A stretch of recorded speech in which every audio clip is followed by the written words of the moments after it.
일단 봅시다. 지금 사친분은 확진이 돼서 보고 확진이 아니구나. 관련하여 모르고 또 한 친구는 왜 안 오는지는 모르겠으나 자 일단 우리가 봐야 되는 게 고전시가 3번부터 확인을 해야 되거든요. 고전시가 3번부터 확인을 해야 되는데 맞죠? 고전시가 3번부터 가기 전에 우리가 좀 기본적으로 알아야 되는 게 우리가 고려 가요까지 했어. 그치? 고려 가요까지 했기 때문에 얘를 하는데 얘가 지금 뭐야? 시조거든? 시조인데 니네가 조금 기억해야 되는 게 있어요.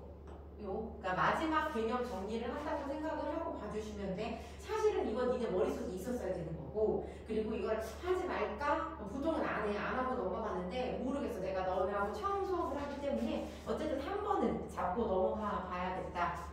우리 뭐 했었어? 신라향가 했었고 그래서 신라향가의 특징 했었지? 고려 가요에서 고려 가요의 특징 했었잖아. 그치? 그 다음에 니네가 정리를 해야 되는 게 뭐냐면 조선시대가 되면 조선시대에는 뭐가 있어? 빨간 펜이다. 조선시대 하면 니네 뭐가 나와요? 뭘 기억해야 되지? 그래 나 혼자 할게. 다 많으니까. 야 이거 잘 봐.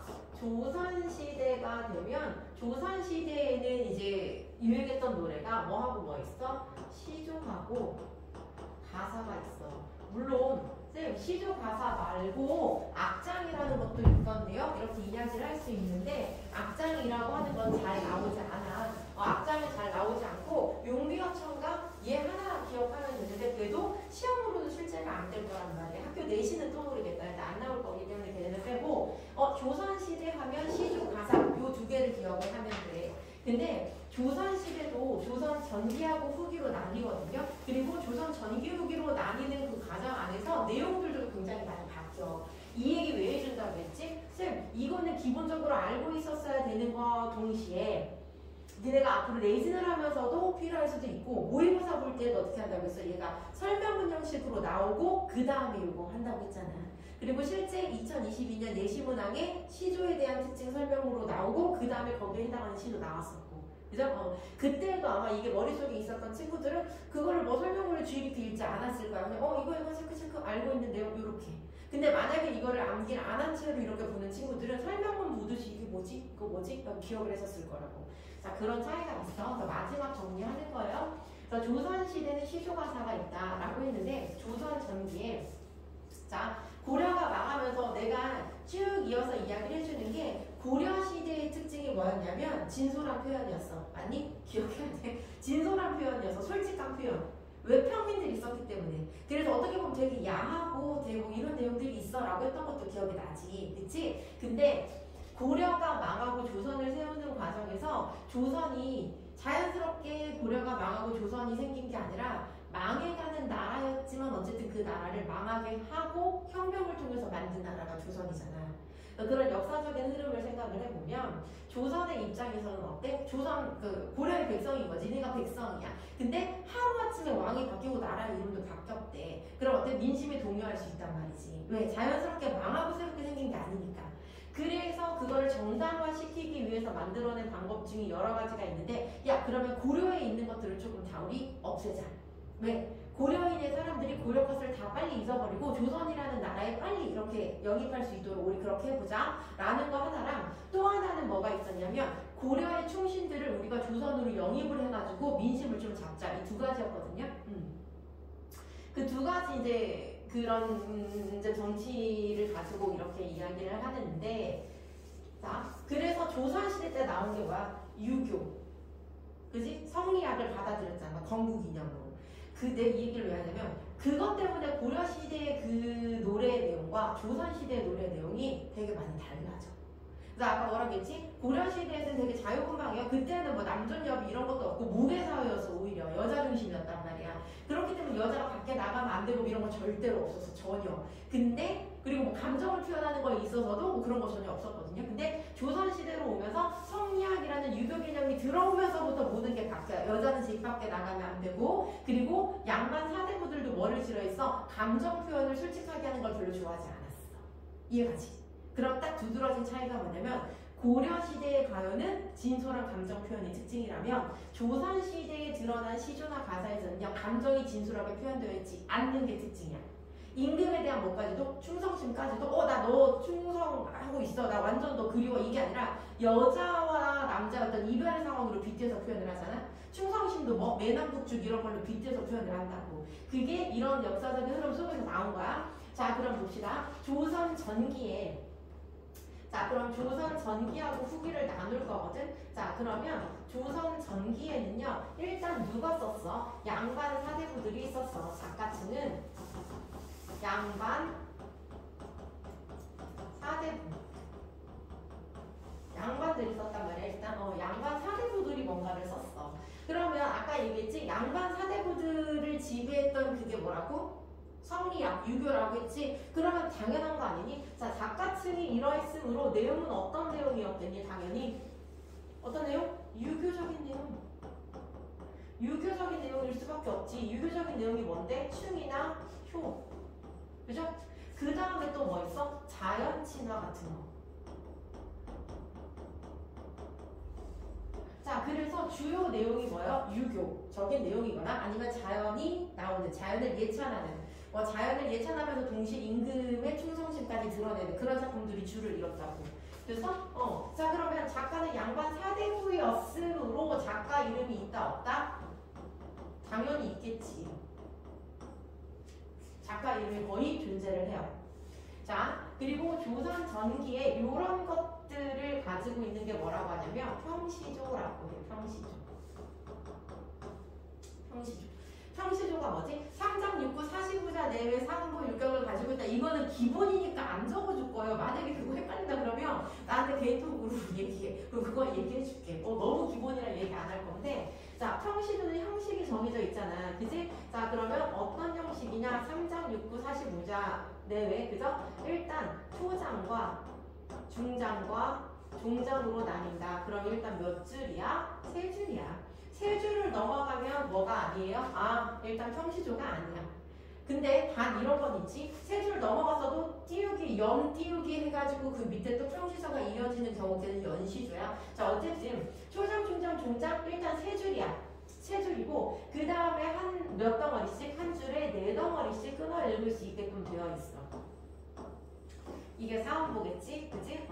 그 다음에 6구 또는 이거를 뭐 12음보라고 하는데 4, 3, 12 하면 12음보니까 이거 학교마다 조금 달라요. 설명해 주는 건 선생님마다. 12음보라고 해도 되고 한 줄에 사음보다 해도 상관없어. 자, 그리고 구절을 좀 나눠보자면 요렇게 끊었을 때 몇 개가 나와? 하나, 둘, 셋, 넷, 다섯, 6개가 나오거든. 그래서 6구나 라는 말도 나와. 근데 니네가 기억할 거 뭐만 기억하냐면 되냐면 일단 몇 줄인지, 3줄인지 아닌지 확인하고, 그 다음에 한 줄에 4덩어리씩 끊어 읽을 수 있는지 이거 확인하고, 그 다음에 확인해야 되는 게 뭐게? 그 다음에 확인해야 되는 게 글자 수거든요. 글자 수가 정해져 있었어, 원래는. 우리 3, 4조 또는 4, 4조 기억나지? 원래는 글자 수가 3, 4, 3, 4, 그 다음에 3, 5, 4, 3 이렇게 정해져 있었어, 글자 수까지. 그럼 잘 봐봐. 얘가 정형시지? 정해진 형식이 있는 시. 우리나라의 정형시는 대표적으로 시조 있어, 평시조. 그쵸? 자, 그러면 봐. 요렇게 형식을 맞추는데 니네가 아무리 배운 양반 사대부라고 해도, 내가 천자문을 다 띄고 있다고 해도 정해진 형식의 글자 수까지 동일하게 맞춰가지고 내용까지 아름답게 쓸 수 있는 게 쉬워, 어려워? 졸라 어려워요. 쉽지가 않아. 근데 쉽지가 않은 형식이기 때문에 얘네는 이거를 되게 교양, 지식, 수준 뭐 이렇게 해서 되게 즐겨했단 말이야. 자, 근데 일단 짧지? 그리고 얘네들도 이거 쓰다 보니까 야, 이거 글자 수 이렇게 맞추는 거 너무 어렵지 않니? 융통성을 좀 발휘해서 뭐 정도는 한두 글자 가감은 우리 인정을 좀 해주자. 원래는 이렇게 딱 정해져 있었는데 그렇게 하다 보니까 이 한 덩어리 안에 2글자가 들어가기도 하고 5글자 혹은 6글자가 들어가도 조금 눈 감아주자 이거지. 형식을 살짝 변형을 해도, 변형은 아니고 넘어가고 한두 글자 정도는. 그러나 얘네들이 한 거 뭐야? 야, 그래도 우리 뭐는 지키자. 그래도 종장의 첫 덩어리에는 3글자 무조건 고정하자. 알았지? 다른 거는 조금 융통성 있어도 좋아. 근데 여기만은 꼭 지키자. 이거예요. 그리고 얘네들이 내가 시대 구분을 할 수 없는 게 민요하고 한시라고 했거든. 나머지는 다 시대 구분이 돼. 신라, 한가, 고려, 가요. 그 다음에 시조가 사는 조선 이렇게. 근데 한시나 민요는 전 시대에 걸쳐서 있거든요. 근데 한시는 뭐라고 했어? 중국의 전통시라고 했잖아. 근데 중국의 전통시야말로 되게 엄격한 뭐가 있어? 형식이 있어. 그리고 우리 양반들이 그걸 쓰는 거 되게 좋아했다고. 그리고 그거랑 비슷하게 우리나라식으로 만들어 놓은 게 시조예요. 얘가. 그러니까 뭔가 지킬 걸 지키는 걸 되게 좋아했단 말이야. 형식을 지키는 거. 그래서 어쨌든 한두 글자 가강을 하더라도 얘는 뭐 하기로 세 글자로 고정하기로 약속한 게 시조예요. 그러면 잘 봐. 시조는 어때? 짧지. 맞죠? 짧잖아. 짧기 때문에 이런 단점이 있어. 야. 짧으니까 얘네들이 조선 전기 양반 사대부들이 얘네들을 좋아했던 이유가 뭐냐면 자 고려는 뭐라고 했지? 자유로운 감정 표현이라고 했는데 조선시대 오면서 그거 싫어한다고 했어. 양반 사대부들이 부끄러워했어. 별로 옳은 방법이 아니라고 생각한 거야. 그래서 내 감정을 표현하는데 딱 얘가 적당해. 길지도 않고 딱 적당하고 비유적인 표현으로 쓰기에는 아주 적당했단 말이야. 근데 문제가 생겨. 어떤 문제가 생기냐면 이런 거 백성들을 가르쳐야 돼. 그래서 교훈적인 내용을 좀 써야 될 때가 있어. 훈민가처럼. 그지? 그럼 백성들을 가르쳐야 되는데 이 짧은 형식 하나로 되냐 안 되니? 되겠어? 안 되잖아. 잔소리를 해야 되는데 그게 짧게 돼? 간략하게 안 되지. 그렇기 때문에 얘 조금 짧은데 해서 나오는 게 그게 뭐예요? 연시조야. 그 다음에 나온 게 연시조. 그러니까 흐름을 타라봐. 얘로서는 뭔가 안 되는 게 있기 때문에 그 다음에 나온 게 평시조라고 했지? 그 다음에 나온 게 연시조구나. 그러면 연시조라고 하는 건 하나의 제목 안에 뭐가? 평시조가 하나의 제목 안에 평시조 띄어쓰기 되어 있고 또 뭐야? 평시조 띄어쓰기 되어 있고 이렇게 연이어서 평시조가 연결이 되는 게 뭐구나? 연시조구나. 그리고 우리는 연시조 중에서 연시조 전문을 다 배우기도 하지만 발주해서 배우는 경우도 되게 많아요. 이해가지? 그래서 얘는 너무 짧아서 나온 게 연시조다라는 거. 그치? 그 다음에 중요한 게 뭐냐면 조선 후기로 가야 되거든요. 자, 조선 후기로 갈 건데 조선 후기로 가려면 딱 두 가지가 있어.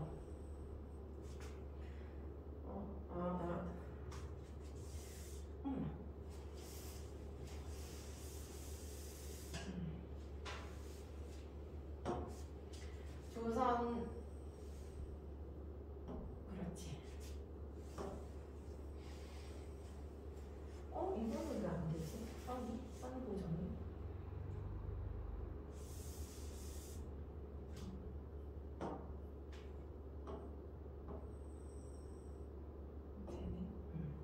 자, 이렇게 있으면 조선 전기하고 후기를 나누는 그 기준이 있거든. 니는 아마 알걸? 역사적인 사건 두 개 있잖아. 뭐하고 뭐? 임진왜란. 두 번의 전란이 있었지. 임진왜란하고 그 다음에 또 뭐 있었어? 병자호란이 있었어. 자, 병자호란이 있었는데 이 두 가지 사건이 되게 많은 변화를 가지고 온단 말이야. 문학사에서. 꼭 이거 시조뿐만 아니라 모든 문학의 역사에서 얘네 두 번의 전란을 겪으면서 사람들이 뭘 느꼈냐면 양반 참 별거 아닌데? 왜? 전쟁 앞에서 되게 무능력하네. 그리고 전쟁 앞에서 우리하고 별반 다를 게 없네? 쟤네들 되게 우러러볼 필요가 있나? 이런 생각을 하게 되고요. 또 중요한 건 임진왜란하고 관련해서 우리 뭐 있었어? 한글도 창제가 되잖아요. 자, 그러면 한글 창제도 되게 중요하지. 한글이 창제가 되면 뭐요? 멍청했던 아니라고 하면 좀 그렇고 글을 알지 못했던 백성들이 글을 알게 되면서 어떻게 점점 똑똑해지는 거지. 원래도 똑똑한 애들도 많았을걸? 근데 글을 몰라서 정보 습득이 안 됐었잖아. 근데 한글을 창제되니까 정보 습득이 된단 말이지. 그래서 중요한 변화가 생긴다고. 어떤 중요한 변화가 있냐면 이러한 역사적인 사건 때문에 자, 일단 뭐가? 양반의 권위가 땅에 떨어져요. 양반의 권위는 땅으로 떨어져. 왜냐? 이런 상황 속에서 뭐가 생기냐? 가난한 양반과 돈 많은 평민이 생기는 거지. 그러면 서로 맞바꾸는 거야. 뭐를 맞바꾸지? 신분을 맞바꾸는 거지. 근데 중요한 건 지금은 신분 세탁하면 어디로 가면 되니? 도망치면 되잖아. 내가 뭔가 신분 세탁했어? 그럼 멀리 떠나가지고 아무도 모르게 살면 되는데 옛날에는 그게 되니? 안 돼. 옛날에는 태어나서 죽을 때까지 여기서 사는 경우가 대부분이야. 그러면 이제 내가 돈을 벌었어. 너는 양반인데 똥구녕이 찢어지게 가난하고 나는 돈 버는 평민이야. 그러니까 서로 원하는 게 딱 떨어지지. 그럼 내가 너 양반으로 살게. 그러면 양반을 샀어. 돈을 주고. 그럼 오늘부터 내가 양반이지. 근데 내가 너랑 나랑 친구고 순이었어. 순이 뭐 도리형인데 얘가 순이야 놀자는 인연이 이제부터 나는 양반이니까 나에게 아씨라고 불러라. 그러면 부를 수 있니?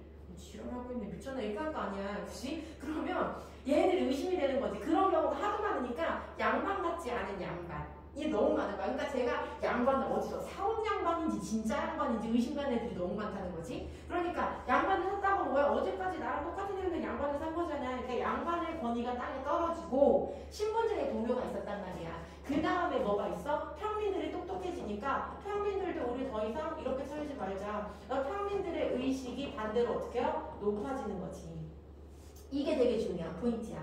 이것 때문에 문학사에도 되게 많은 변화가 일어난다고요. 이해가세요? 그래서 여기서 중간에 있는 이런 역사적인 일들이 굉장히 중요해. 그치, 일단. 자, 그래서 그럼 어떤 변화가 있냐면, 오케이. 이러한 변화 속에서 일어나는 게 뭐야? 조선 후기가 되는 거거든요. 자, 이렇게 조선 후기가 돼. 그럼 조선 후기가 됐을 때, 누가 평민들도, 야, 이제 우리도 글을 쓰면 어때? 근데 글을 쓰려고 했더니 뭐가 안 돼. 양반들도 저거 쓰기 힘들 거라고 했잖아. 그치? 그래서 융통성을 줬는데도 이거 힘들다고. 그럼 야, 우리도 글을 쓰자. 양반들만 글을 쓰냐? 라고 했는데 저 형식이 맞추기 너무 힘든 거지. 그래서 자기들끼리 뭘 하게 돼요? 변형을 하게 돼. 변형을 하게 돼서 나온 게 뭐야? 평시조를 평민들이 변형한 게 뭐가 되는 거냐면 사설시조가 되는 거야. 사설시조. 자, 그러면 사설시조의 작가층은 그럼 당연히 누구겠니? 평소에 글을 쓸 수 없었던 뭐? 평민. 그 다음에 평민과 부녀자. 글을 쓰는데 배제되어 있던 평민이나 부녀자가 주로 작가층이겠지? 그러면 당연히 내용도 어떤 내용이겠어? 야, 평민들이나 부녀자들이 내용을 썼으니까 유교적인 거하고는 거리가 멀겠지. 충휴 이런 얘기가 아닐 거란 말이야. 그러면 백성들의 이야기 뭐? 삶의 애환. 삶의 애환이 뭔데? 아, 먹고 살기 겁나 힘들다. 뭐 이런 이야기. 아니면 해학적인 거. 웃음을 유발하는 해학적인 이야기. 아니면 뭐 양반을 비판하고 뭐 하는? 양반을 비판하거나 풍자하는 이야기. 뭐 이런 것들이겠지. 자, 그럼 잘 보세요. 평민이나 부녀자가 이런 내용을 썼어. 근데 작가가 있겠니 없겠니? 없겠지. 작가는 다 미상이에요. 미상이 사람 이름이 아닌 건 알지? 미상. 알 수가 없다고. 왜? 굳이 내 이름을 밝히지 않아. 그리고 양반을 비판하고 풍자하는 건데 내 이름 밝혔다면 큰일 나겠지. 그치? 그래서 작가 미상인 경우가 되게 많아. 그러면 얘는 어떤 형식을 가지고 있어? 어떤 형식을 가지고 있어요? 얘도 잘 봐. 뭐는 똑같아? 초장, 중장, 종장이라는 3장은 똑같아요. 3장은 똑같은데 자, 뭐가 길어지냐면 중장의 길이가 되게 기약 없이 길어져. 얼만큼이요? 기준이 없어. 기준이 없고 초장도 4덩어리일 수도 있고 5덩어리일 수도 있고 정해진 게 없어. 근데 특징적인 건 종장도 마찬가지야. 4덩어리일 수도 있고 5덩어리일 수도 있고 중요한 건 뭐의 길이가 늘어졌다고? 중장의 길이가 기약 없이 늘어졌어. 굉장히 많이 늘어나요. 그래서 얘는 뭐 보면 돼? 들여쓰기가 되어 있어? 그럼 초장, 중장, 종장인데 가운데가 굉장히 많이 길어졌네? 그럼 얘는 사설시조겠지. 됐어? 그러면 잘 봐. 이런 특징 때문에 뭐가 늘어났다고? 중장의 길이가 늘어났다고 했잖아. 그래서 중장에 뭐가 나와요? 열거, 나열, 과장. 아마 니네 꾸준히 연습을 했던 친구들은 아마 알 거야. 그래서 사설시조에는 중장 부분에 항상 해학적인 표현, 뭐 언어유희, 과장 이런 게 나오는구나, 열거 이런 게 나오는구나, 이렇게 연결이 되면 공부 잘하고 있는 거고, 열거, 나열, 과장 이런 것들 나오고, 그 다음에 언어유희, 말장난 이런 것들이 가운데 나올 수밖에 없어. 길어지니까. 자, 그리고 얘네들을 사용하잖아? 그러면 얘네들을 사용했을 때 우리가 얻을 수 있는 효과가 웃음을 유발해요. 저는 안 웃긴데요. 옛날에는 웃겼나 보지. 그죠? 그래서 웃음을 유발하기 때문에 웃음 유발해서 이거 뭐라고 해? 해학. 그래서 니네 뭐를 배우다 보면 사설시조를 배우다 보면 열거 쭉 했는데 해학성이 두드러진다 막 이렇게 나와서 나는 안 웃긴데 니네는 안 웃겨도 이런 표현 방법 쓰잖아? 그러면 웃음을 유발한다라고 해요. 해학성이다라고 해. 그리고 이거를 문학의 위로 엮으면 뭐까지 되는 거야? 골개미라고 하는 거야. 요렇게까지 연결시킬 수 있어야 돼요. 그래서 요렇게 되는구나 라는 거 큰 틀을 알아야 되는 거지. 이건 사실 머릿속에 있었어야 되는 거고 얘가 설명문 형식으로 나올 수 있는 거고. 자, 그러면 여기에서 번외로 뭐가 있냐면 이게 있어. 잘 봐. 양반 사대부들은 자기 감정 표현하는 거 별로 좋아하지 않았다라고 얘기했지. 그치? 근데 이런 경우가 있어. 그리고 평시조는 누가 쓸 수가 없었다. 평민이나 부녀자가 쓰기에는 굉장히 어려운 형식이었다 그랬어. 근데 시들을 보다 보면 평시조의 형식을 가지고 있는데 사랑 이야기, 진솔한 감정 표현이 드러나 있는 시들이 있어. 누가 썼게? 평민이요. 아니? 평민은 평시를 못 썼을 거라고 했잖아요. 그치? 그럼 양반이요. 아니? 양반은 감정 표현 솔직하게 하는 거 싫어한다고 했잖아요. 누가 썼어 그러면? 독특한 부류가 있어. 그래서 자, 보통 평시조의 형식을 가지고 있는데 평시조의 형식을 가지고 있는데 사랑 이야기나 진솔한 어떤 감정이 표현이 되어 있다. 그러면 얘는 누가 썼냐면 기생들이 썼어요. 그래서 기생시조라는 장르가 따로 존재해. 기생시조. 왜? 기생은 양반을 상대해야 되니까 똑똑해. 평시조 쓸 수 있을 만큼 똘똘해. 근데 뭐는 아니야? 천민이잖아. 그러니까 유교적인 가치관에 저거 하지 않아. 얽매이지 않아. 그러니까 저 형식을 가지고 사랑 이야기를 진솔하게 쓸 수 있었던 게 기생시조야. 그래서 평시조인데 사랑 이야기 나온다. 아, 기생 썼구나 라고 일단 생각하면 돼. 그리고 기생시조는요, 니네가 알고 있는 누구? 대표적인 누구 있어? 황진이는 당연히 알고 있을 거고, 그 다음에 랑자가 들어가. 랑자. 그래서 개랑 홍랑 들어가면 아, 기생이구나 라고 생각하면 되고, 개 중에 뭐도 있어? 그러면 봐봐. 여기서 이야기하는 건 100개 중에 한 90%가 그러하다 이거거든요. 예외적인 것도 있겠지. 양반이지만 사랑 이야기를 쓰는 것도 분명히 있어. 양반이 쓴 평시조인데 사랑 이야기를 나온 것도 있어요. 그건 두 개 중에 하나예요. 첫 번째는 임금에 대한 그리움, 임금에 대한 충성심을 여자와 남자 이별로 빗댔거나, 아니면 진짜 진솔한 감정 표현이면 기생하고의 뭐라고 해야 돼? 편지. 기생이 나한테 편지를 쓰고 그거에 대한 답가. 요 정도거든요. 이해가지? 그래서 전체적으로 이렇게 틀을 묶을 수 있어. 그래서 아, 이 틀을 알면 니네가 어디에서 고전이 뭐가 나오나 대충 주제가 뭐였구나 이런 게 다 느낀다고. 그래서 이런 걸 머릿속에 넣은 채로 봤었어야 조금 더 쉬워지는 거야. 그래서 그러니까 만약에 니네가 알고 있는 거였다 그러면 다시 한번 마지막 정리하면 되는 거고, 몰랐으면 이거 좀 기억하고 가세요. 그래야지 앞으로 쉬워지니까. 됐니? 그리고 필기를 못했다. 필기를 해놔야 되겠지. 개념 노트도 뽑아놔야 되겠고. 필기를 못했다 그러면 영상을 보내달라고 해. 그러니까 앞으로 계속 영상을 찍어놓을 거거든. 그러니까 영상을 가져가서 받아가지고 그걸 이제 정지를 시켜놓고 좀 필기를 하던가. 왜냐면 보니까 설명을 들어야 되기 때문에 필기를 안 하는 친구들도 있어. 혹은 다 알아서 뭐 안 하는 친구들도 있겠고. 근데 이제 조금 들어가봐도 될까? 필기 하고 싶어? 했어? 다 했어? 자, 그러면 이제 한번 들어가 봅시다. 됐지? 자, 요런 걸 가지고 한번 들어가 보면 오늘은 좀 까만색으로 하려고 해. 자, 일단 보면 얘 봐봐. 1수, 2수, 4수, 뭐 7수, 9수 그랬어. 그치? 자, 그러면 일단 여기서 우리가 뭐 알 수 있냐면 지금 일단 평시조가 여러 개가 나와 있구나라는 거 알 수 있잖아. 맞죠? 자, 그럼 얘는 어떤 형태를 가지고 있구나라는 거 일단 니네가 알았어야 돼. 뭐구나? 어머머? 야, 월곡답가라는 하나의 제목 안에 뭐 있어? 1수, 4수, 5수, 9, 7수, 9수니까 연이어서 시수가 드러나는 거잖아. 그러면 니네가 딱 봤을 때 아, 일단 두 가지 체크를 했었어야 되는 거야. 두 가지 체크 뭘 했었어야 되냐면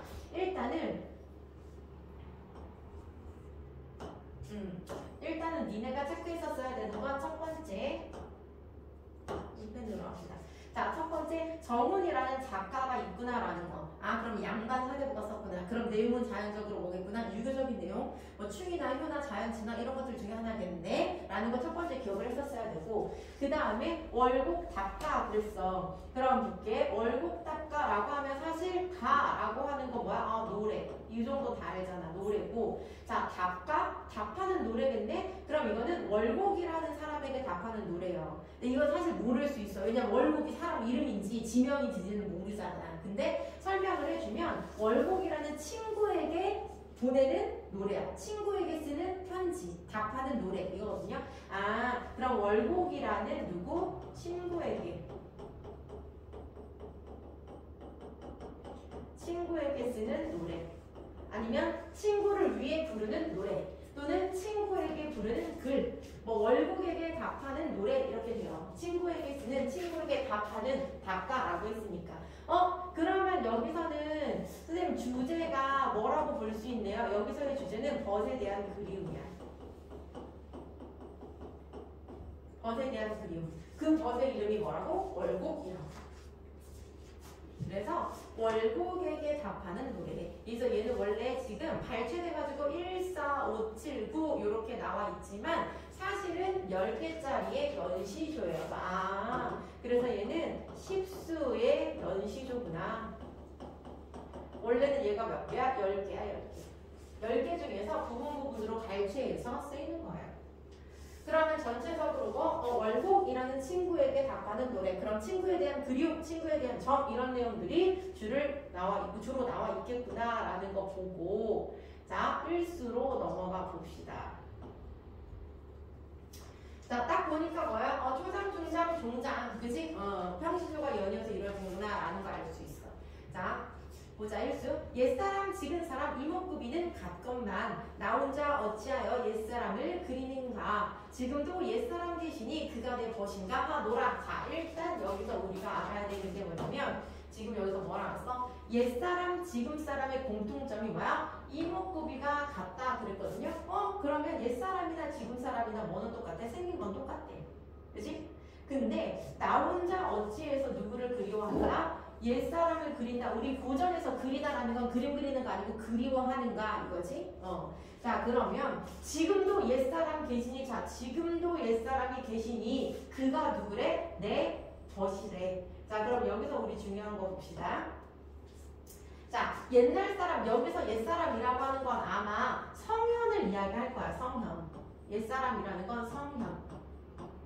니네 성현이 뭔지 알지? 맹자, 공자. 그지? 맹자, 공자, 성인들을 이야기하는 건데 훌륭한 옛날 사람이나 지금을 살아가는 사람이나 생긴 거 똑같을 텐데, 그지? 어떻게 나 혼자 옛날 성현들을 그리워하는가? 근데 그 성현들의 성품을 가진 옛사람이 지금도 있어. 내 친구. 아, 그럼 여기서 뭐 하는 거야? 내 친구의 성현과 같은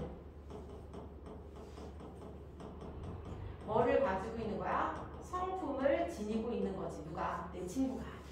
그래서 옛사람들의 성품을 가지고 있는, 성현들의 성품을 가지고 있는 내 친구에 대한 이야기를 하고 있는 거네. 그치? 그리고 그 친구를 나 뭐 하고 있어?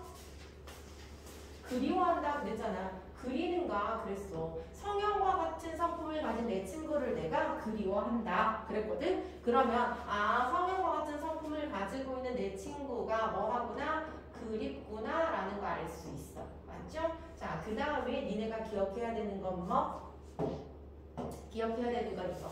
뭐뭐 하노라. 이게 뭐지? 영탄적인 어조야. 뭐뭐 하는 구상하고 똑같은 거야. 그래서 고전에서는 뭐뭐 하노라 그럼 영탄. 자, 봐봐. 여기도 뭐뭐 하노라. 여기도 뭐뭐 하노라 이렇게 나와있잖아. 그럼 전체적으로 봐. 영탄적인 어조구나. 그럼 여기서 영탄은 얘들아 두 개가 있을 수 있어. 긍정, 부정. 여기서는 뭐? 굳이 따지자면 부정이겠지. 탄식이니까. 그리움의 탄식이니까. 그죠? 선생님 그럼 긍정은 뭐가 있는데요? 예찬할 때, 자연 예찬할 때, 이야 여기보다 더한 곳은 없노라 이런 거. 그럴 때는 긍정이 되겠지. 여기서 어쨌든 그리움의 탄식이기 때문에 영탄적인 어조, 탄식의 어조. 그렇구나. 뭐 어려운 거 없어요. 그죠? 두 번째 수로 넘어갈게. 청송으로 울타리를 삼고, 자, 내가 고전에 나오면 니네 뭘 해야 되냐면 일단은 필서어휘가 있어. 니네가 1, 2학년 때 기본적으로 알았어야 되는 필서어휘가 존재하고요. 그 필서어휘를 벗어났다 그러면 기본적인 한자어로 뭐 해야 돼? 유출을 할 수 있어야 되거든. 고전은. 특히 그 중에서 뭐가 있어? 니네가 기억해야 되는 거 이거 송. 요 정도는 필서어휘예요. 송이 뭐지? 송, 죽 이런 건 기본. 송. 앞으로 송 나오면 뭐야?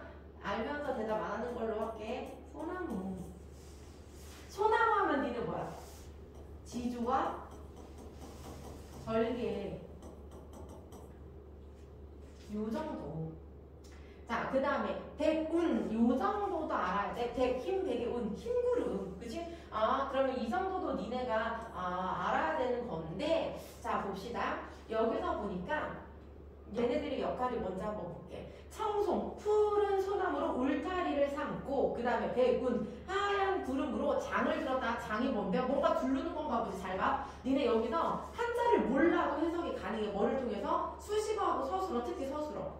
장이 뭔지는 몰라. 근데 두를 수 있는 거니까 막을 수 있는 거구나. 이 정도 생각하면 되지. 그치? 자, 그럼 일단 볼게요.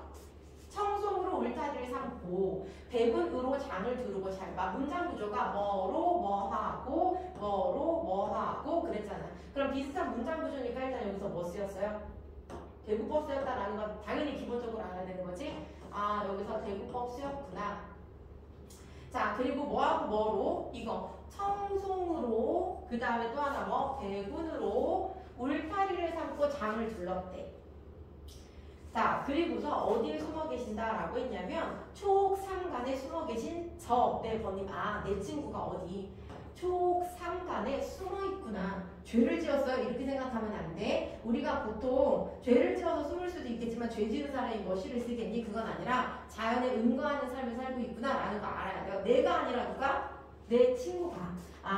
그러면 여기서 또 니네가 기억해야 되는 게 뭐냐면 이거 기억하셔야 되겠지. 뭐? 초옥삼간 이거 필수 어휘. 초가 삼간, 초옥삼간 이렇게. 그래서 초옥삼간이라고 하는 건 자연에서의 삶일 수 있고 자연. 그 다음에 소박한 삶. 이런 것들을 상징한다라는 거 기억을 했어야겠지. 그럼 내 친구는 소박한 삶을 살고 있네. 그지? 자, 근데 청송과 배구 그러면 자연 속에서 사는 사람이니까 뭐를 버리고 온 사람이겠니? 속세를 버리고 온 사람이겠지. 그지? 근데 자연 안에서 뭐로? 청송하고 배군으로 장막을 둘렀다라고 했으니까 이 친구의 입장에서 이 청송이나 배국은 긍정이야, 부정이야? 긍정이겠지? 그죠? 일부러 뭐야? 속세와 자연을 그러니까 속세를 막아주는 게 되는 거겠지. 얘는 긍정이에요. 이 이야기를 왜 하냐면 뒤에 아마 배군하고 관련된 게 나올 거야. 자, 볼게. 흉중에 진념이 없으니 밑에 이제 설명 나와 있지. 마음속에 딴 생각이 없으니 그를 사랑한다. 그럼 여기 다 나와 있네. 내가 지금 뭐 하고 있는 거야? 그를 사랑한대.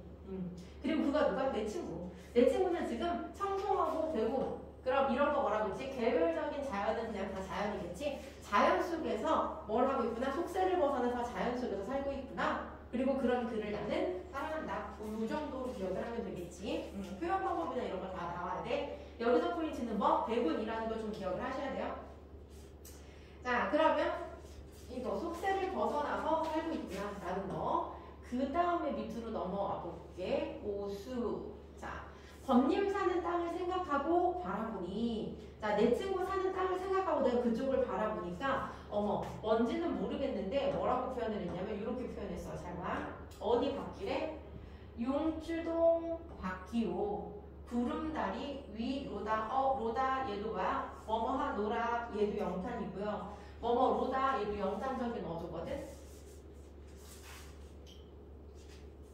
영탄적 어조 일단 기억하고. 자, 용주동 밭기오 구름다리 위로다 그랬어. 그럼 여기서 중요한 게 용주동이 어딘데요? 저 몰라요. 괜찮아. 어딘가 뭔가 밭이래. 그리고 또 왜? 구름다리 위래. 그럼 생각해봐. 구름다리는 실제 있는 다리라고 해도 높은 곳에 있는 거잖아. 우리가 닿을 수 없는 공간. 그지? 실제 있는 다리라고 해도 그렇고. 그리고 얘가 실제 있는 다리가 아니라고 봐도 구름은 뭐야? 하늘에 있는 공간이잖아. 그럼 여기서 니는 흐름상 뭐야? 용주동이 뭔지는 모르겠지만 굉장히 멀리 있구나. 이 정도는 알 수 있어야지. 그 정도만 알면 돼. 자, 그러니까 먼 곳이잖아. 용주동 밭, 구름다리 위, 뭔지는 모르겠으나 되게 멀리 있는 곳이구나. 먼 곳, 그지? 쉽게 갈 수 없는 먼 곳이구나. 이 정도 알 수 있어. 자, 그래서 내가 실제로 쉽게 갈 수가 없으니까 뭐 한대? 밤마다 외로운 꿈만 혼자 다녀오더라. 밤마다 외롭게 꿈에서 혼자 다녀오는구나. 그러면 굉장히 먼 곳이라 뭐 할 수가 없어. 실제로는 갈 수가 없고 어디에서만 다녀오고 있는 거야? 지금 꿈속에서만 다녀오고 있는 거지. 그지? 그러면 여기서 꿈에서만 다녀올 수 있는 먼 곳이구나. 뭐 할 수가 없어서 실제로 갈 수가 없어서 꿈에서만. 그럼 간절한 그리움이라고 해도 되겠지. 그죠? 됐구나. 그러면 선생님 여기서 쭉 보니까 친구를 그리워하는 마음인데 어쨌든 친구가 직접적으로 나와 있진 않네요. 친구가 부재한가 봐요. 친구가 없어. 지금 현실 속에 없는 거야. 그래서 그리워하는 거야. 죽었겠지. 그지?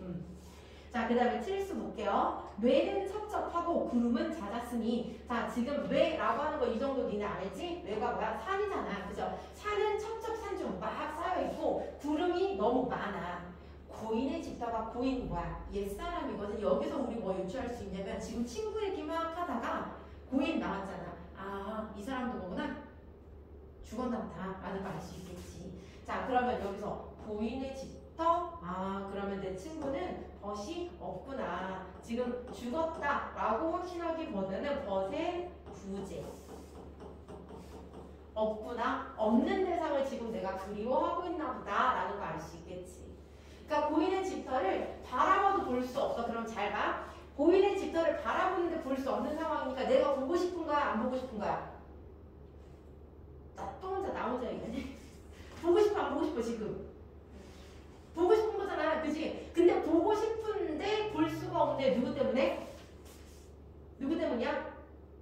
뇌와 뭐에 가려져서? 구름에 가려져서. 그러면 잘 봐. 여기서 선생님이 얘기해주고 싶었던 게 뭐냐면 위에하고 봤을 때 아까 뭐 있었어? 배분도 구름이고 얘도 구름이잖아. 근데 시험에서 항상 똑같아. 모의고사나 특히 학교 내신에서는 뭐야? 똑같은 대상인데 혹은 비슷한 대상인데 의미하는 바가 다를 때 걔네들이 시험에 나오는 거거든. 얘 배분이고 얘도 구름이자 똑같은 구름인데 긍정 부정이야. 얘는 뭐지? 내 친구가 일부러 자연 속에서 살고 있는 거니까 속세를 가리기 위해서 쓴 게 얘예요. 배분. 그치? 맞죠? 근데 여기서 구름은 뭐야? 내가 고인의 집터를 바라보고 싶은데 못 보게끔 막아놓는 존재니까 여기서는 뭐야? 장애물이란 말이야. 그러면 항상 포인트는 뭐가 나오겠니? 아, 지금 이 배분하고 뭐 배분하고 이 구름하고 똑같이 구름인데 뭐구나? 대조되는 거구나. 하나는 긍정, 하나는 부정. 그치? 그러면 이거 의미 차이에 대한 거 충분히 물을 수 있겠구나 라는 거 알 수 있겠지. 그치? 그래서 어쨌든 여기서의 구름은 뭐에 해당하는 거야? 장애물에 해당하는 거야. 누구의 입장에서? 화자의 입장에서 장애물이야? 그러면 아, 여기서는 장애물에 해당하는구나 라는 거 알 수 있겠지. 자, 마음만 길 알아두고 오락가락 하노라. 여기서도 뭐야? 뭐뭐 하노라. 영탄적 어조는 지금 전체적으로 다 쓰이고 있어. 맞죠? 탄식하는 거야. 됐지? 자, 그 다음에 그럼 계속 없는 친구를 그리워하고 있는 거네. 자, 마지막 수 볼게요. 부수. 상산에 체지하러 부디 넷이 갈 것인가? 의문형이거든요. 체지. 선생님 이거 무슨 뜻이요? 밑에 나와 있잖아. 뭐 하라고. 산속에 버섯을 캐러 부디 굳이 4명이 갈 필요가 있겠느냐? 그럴 필요 없어. 이거지. 그러면 여기서 니네가 기억해야 되는 거 뭐만 기억하면 되냐면 지금 여기 눈곱 표시되어 있고 어쩌고저쩌고 나와 있잖아. 고사를 가리킴 이렇게 나와 있지. 그러면 여기하고 관련된 건 뭐가 나올 수 있어? 고사를 인용한 표현을 사용하여 이런 말이 나오겠지. 또는 고사를 인용하여. 아, 그러면 여기서 고사 인용했구나. 이것만 알고 있으면 돼. 그죠? 설득력을 높이기 위해서 고사를 인용했다. 따라올 사람도 없는데 뭐 하자? 우리들이 가옵시다 그랬어. 세상에 어지러운 일들 듣지도 보지도 마옵시다 그랬거든. 그럼 세상에 어지러운 일, 여기서 세상은 뭐겠니? 속세의 어떤 그런 것들 다 있고 우리 아까 죽었다며. 야, 여기서 실제로 말을 거는 게 아니잖아. 그치? 실제로 말을 거는 게 아니기 때문에. 자, 그리고 가옵시다, 마옵시다 이런 건 뭐요? 가옵시다, 마옵시다 이런 거. 아, 청유형이구나 라는 거. 청유형 문장을 썼구나 라는 거. 그 정도 알 수 있겠다. 아, 그럼 여기서는 어쨌든 전체적으로 친구에게 대한 쓰는 시구나. 친구에게 대한 어떤 그리움 이렇게 하는 거구나. 됐지? 그럼 여기서 포인트가 뭐야? 전체적으로 뭐 쓰였다? 영탄, 대구, 서리, 청인 요 정도는 알아야 되겠지. 정리를 하자면 전체적으로 뭐 쓰였어? 영탄적인 어도 쓰였지. 그리고 서리적인 표현도 쓰였고, 그지? 그 다음에 대구법도 쓰였고, 그 다음에 뭐도 쓰였어요? 여기 청유형 어휘도 쓰였지. 청유. 근데 하나도 빠짐없이 쓰인 건 영탄. 영탄은 처음부터 끝까지 모든 수에 공통적으로 쓰여야겠다. 이 정도 알면 되겠지. 그리고 어디에 서리가 있고 어디에 대구가 있고 이 정도 알아두면 되겠죠. 별로 어려운 시는 아니에요. 어려운 시는 아니고 아마 학교에서 다른 게 나올 수도 있어. 그럼 이게 10수짜리잖아. 10수짜리면 빠져있는 부분들이 나올 수도 있어. 그건 이제 학교별로 내신에 들어갔을 때 얘가 묶이면 그 외적인 것들도 그거 자료로 배부를 해줄게. 그렇게 하면 되는 거고. 그치? 넘어가도 되겠죠? 넘어갈게요. 문제는 당연히 이제 풀어가지고 와야 되는 거고. 자, 얘도 봅시다. 다음 시로 넘어가면. 자, 지금 딱 보니까 다 뭐가 있어? 한호, 그 다음에 임재, 그 다음에 뭐 오경화라고 다 작가가 있구나? 그럼 누가 썼네? 라는 거 알 수 있어. 다 양반들이 썼나보다 라는 거 알 수 있겠지. 그지? 그럼 양반들이 썼기 때문에 내용은 보통 어떤 내용이겠구나? 자연친화라든지 충이나 효든지 유교적인 내용이 드러나 있겠구나 라는 거 좀 알 수 있어야 되겠지. 그치? 자, 근데 별건 없어요. 한호가 쓴 거, 임재, 이거 다 니네 한 번쯤은 1번은 아마 봤을 거야. 가 같은 경우는 되게 많이 봤을 건데 대표적인 자연친화 작품이거든요. 자, 집방석 내지 마라. 낙엽엔들 못 앉으리야. 그랬어. 그럼 1차 무슨 법 쓰였어? 못 앉으리야. 그랬으니까 표현적으로 뭐 서리법 쓰였구나. 일단 알아야 되겠지. 아, 서리적인 표현 쓰였구나. 솔불 켜지 마라. 어제 진달 돌아온다. 뭐뭐 하지 마라. 이거 뭐야? 명령적 어조 쓰였구나. 이런 거 니네 당연히 눈에 보여야 되는 거야. 아이야. 박주산체 일망정 없다 말고 내 어라. 이것도 명령 영업이지. 그리고 아이야라고 뭐 했어? 불렀잖아. 그치? 그러면 뭐다라고도 할 수 있는 거야. 말을 건네는 어조도 쓰였구나 라는 거 알 수 있고. 또 니네가 기억해야 되는 포인트가 뭐요? 박주산채 이런 말도 잘 나와. 박주산채가 뭐냐면 산나물과 거친 술 이거거든요. 그러면 여기서 산나물과 거친 술이 의미하는 건 요렇게 생각하면 나 산나물과 거친 술 얘는 뭐구나? 소박한 음식이구나.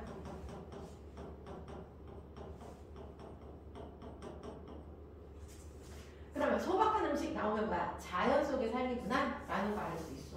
그치? 자, 그러면 여기서 니네가 짚고 넘어가야 되는 건 뭐하고 뭐 기억하는데 인위적인 대상과 자연적인 대상이 나온다라는 걸 기억을 하면 되거든요. 자, 첫 번째 예시는 인위적인 대상 뭐 나왔어?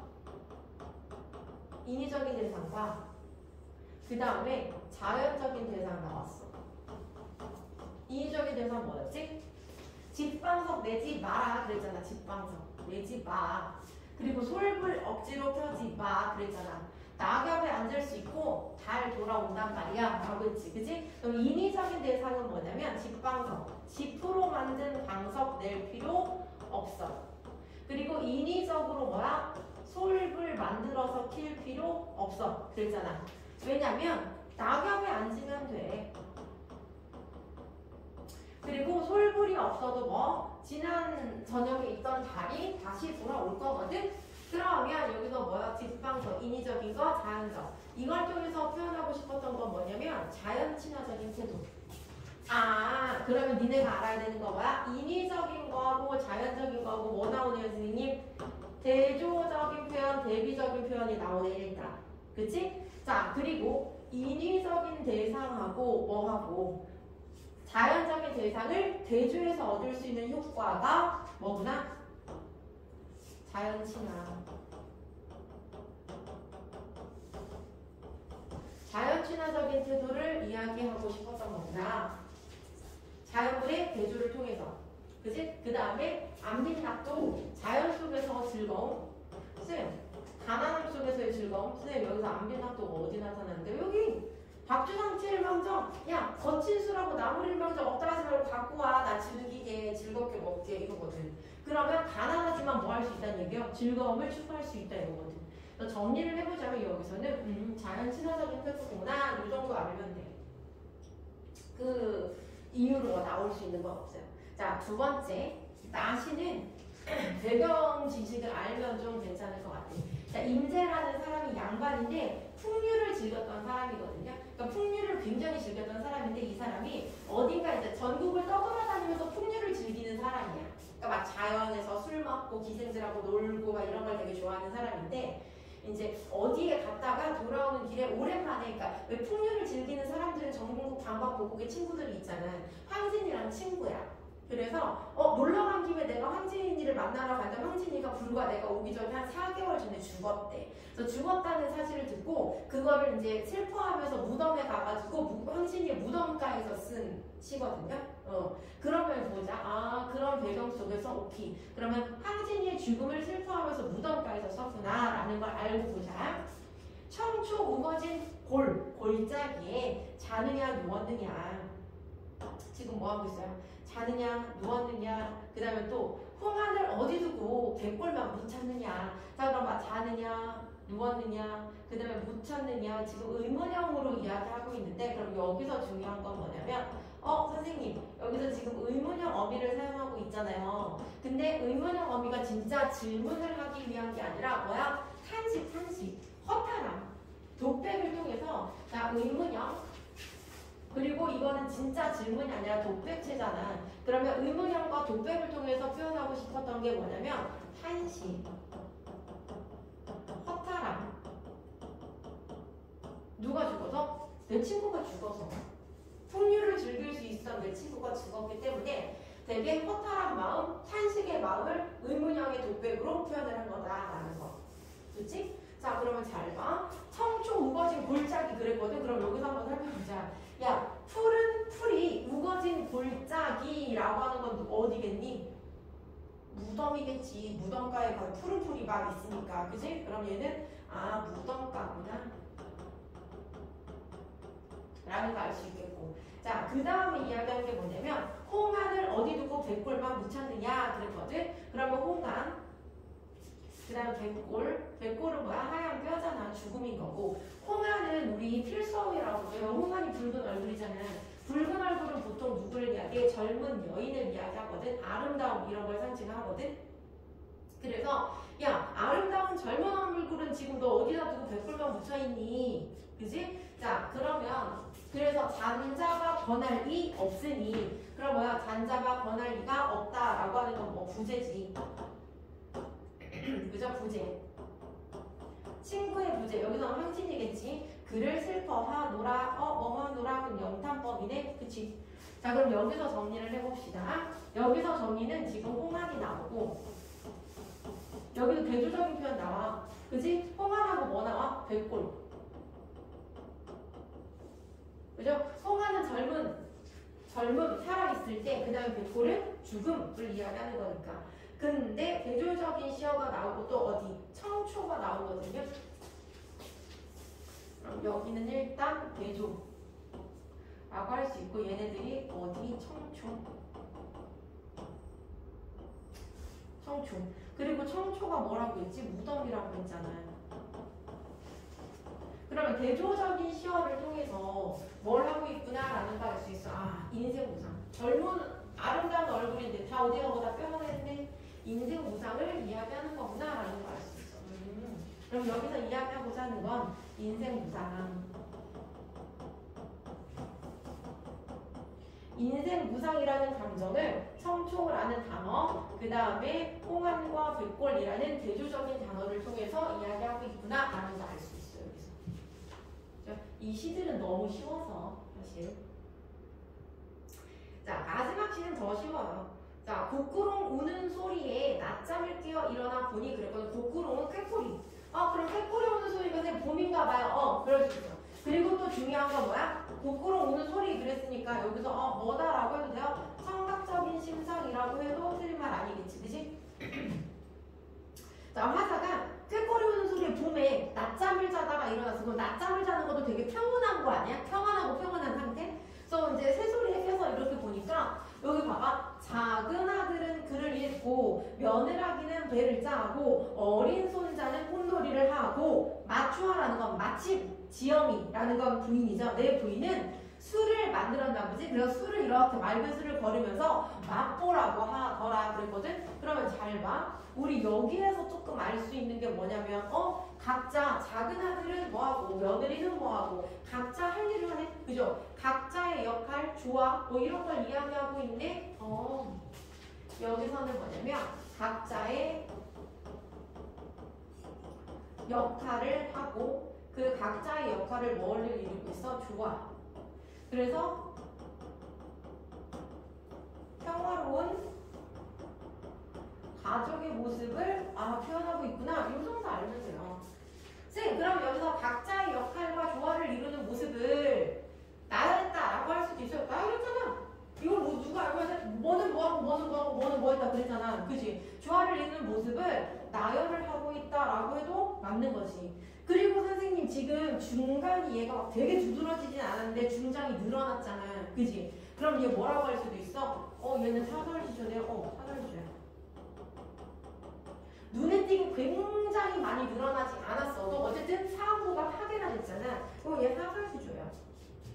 그래서 별건 없어. 다는 그냥 얘는 딱 보면 큰 차이는 없어 보이지만 어쨌든 사고의 율격이 깨져서 사설시조구나. 각자의 역할의 조화를 이루는 평화로운 가족의 모습을 나열을 통해서 드러내고 있구나. 그럼 얘는 한가로운 정서를 나타내는 거니까 한정가라고 할 수 있나요? 한정가라고 할 수 있겠지. 한가로운 정서 표현하는 거니까 한정가.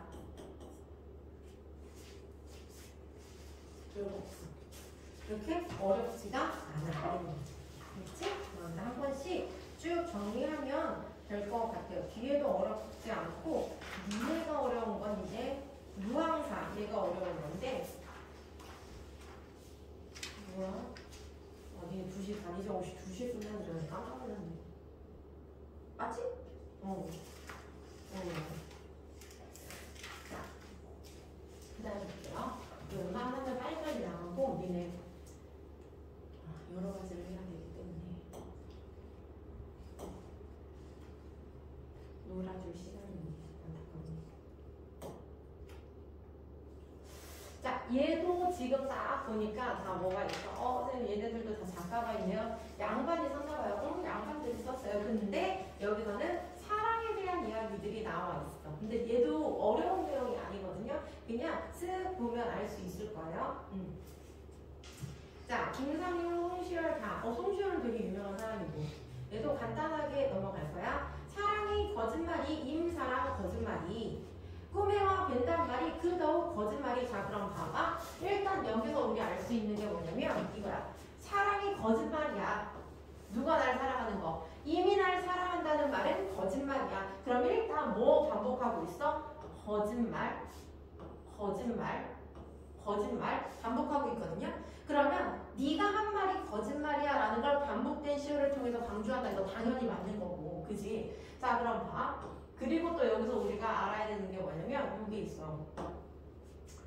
사랑이 거짓말이야. 이미 날 사랑한다는 게 거짓말이야. 꿈에 와서 본단 말이 더 거짓말이야. 그러면 사랑, 너의 사랑, 어떻게 했다는 사랑. 그럼 어떻게 의미가 점차적으로 넓어졌잖아. 그지? 그럼 이거 뭐라고 할 수 있어? 그냥 사랑해서 이미 날 사랑, 그 사랑.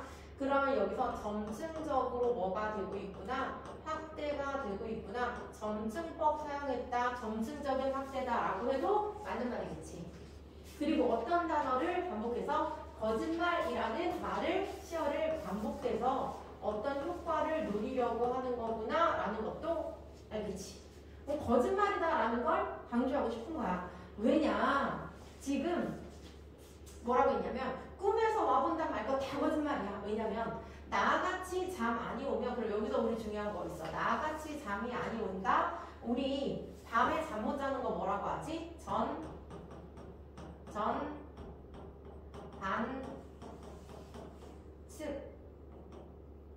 전자반측이 뭐야? 이별, 그러니까 보통 우리 이별의 시에서 많이 나오거든요. 그러니까 이별을 해가지고 잠이 안 와. 그래서 밤을 푹푹 새. 이걸 전전반측이라고 해. 그럼 이거지. 야, 이별을 해가지고 슬프면 잠이 안 오는 게 당연한데 네가 어떻게 잠을 자서 꿈에서 와? 잠을 잘 수가 없는데? 그러니까 네 말은 다 거짓말이구나? 이렇게 이야기를 하는 거예요. 이해 가시죠? 자, 그래서 어느 꿈에 벨이 오 그랬으니까 이거야. 서리적인 표현. 꿈에 볼 수가 없어. 이거지. 이 정도. 그러니까 우리가 보통 평시조는 사실 평시조는 단독으로 모의고사에 나오기가 힘들어. 그래서 평시조야말로 어떻게 나올 수 있어? 그러니까 그 설명문 형식하고 같이 엮어서 나오면 나올 수 있을 망정 연시조는 나올 수 있지. 왜? 쭉 다 나올 수 있으니까 전문이. 근데 하나는 나오기가 힘들어요. 그래서 그냥 만약에 나온다고 해도 설명문과 같이 나올 거고 요 정도만 해석해도 돼. 근데 이제 다만 학교 내신으로 묶일 때는 얘기가 달라져요. 학교에서 선생님이 설명해 준 거하고 이거 같이 암기해야 돼. 근데 뭐 지금은 요 정도? 그 다음에 송시열 볼게. 이미 해오심에 나는 전혀 믿었더니 날 사랑하던 정을 누구에게 옮기신 거? 근데 잘 봐. 처음에 미시던 것이면 이다 지도설 우리야. 누가 썼어? 송시열이 썼거든요. 근데 니네 아마 송시열을 모르진 않을걸? 그치? 송시열이 모르진 않을 것 같은데 내가 이야기했잖아. 그 전에 우리 그 기본 개념을 이야기할 때 양반들이 썼는데 사랑 이야기를 할 때는 두 개 중에 하나야. 진짜 사랑 이야기를 하는 거면 기생과의 사랑하는 기생과의 어떤 잡가 이런 식으로 있었던 거고 또 하나는 임금에 대한 충성심을 사랑으로 표현한 거야 라고 얘기했잖아. 이건 뭘 것 같아? 송시열 하면 되게 유명한 문인이기 때문에 아 임금과의 어떤 그런 관계를 이렇게 표현한 거구나 라고 생각을 하면 돼. 그럼 여기서의 임은 그냥 절대론적 관점으로 보면 사랑하는 사람이겠지만 속뜻을 살펴보면 뭐가 되는 거야? 임금이 되는 거지. 그지? 이미 해오심에 나는 전혀 믿었더니 자 나는 누구를 믿었어? 나는요 임을 어떻게 믿었어. 믿음이야. 이거 왜 쭈글탱이 좀 나오지? 나는 임을 믿었어. 그냥 믿었다 합시다. 내가 님을 믿었는데 날 사랑하던 정을 누구에게 옮기셨는가 이거거든요. 그럼 여기서는 뭐냐면 변심한 거지. 임의 변심.